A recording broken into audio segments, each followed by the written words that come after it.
যে আজ আমাকে অ্যাওয়ার্ড দেওয়া হলো। তো বন্ধুরা, এখন আমরা চলে এসেছি ইন্ডিয়ান মিউজিয়ামে, কারণ এখানে বাংলা হান্ট একটা ইভেন্ট অর্গানাইজ করেছে, যেখানে আমার ইনভিটেশন ছিল। আমার সাথে আমার মা আর দাদা এসেছে। এই যে দেখো, সবাই বসে আছে। তারপর সন্ধ্যাবেলা খাবারের ব্যবস্থা ছিল। এরপর একে একে কন্টেন্ট ক্রিয়েটরদের অ্যাওয়ার্ড দেওয়া হচ্ছিল। বাবা পেশায় একজন কৃষক, তবু তার চোখে একটা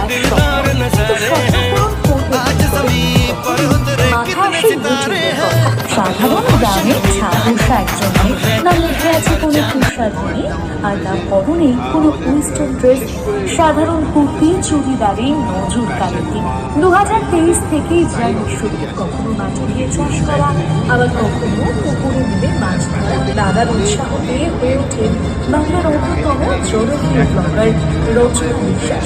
বর্তমানে ইউটিউবে 6,18,000 সাবস্ক্রাইবার। তো বলো, কেমন লাগলো তোমাদের? এটা কিন্তু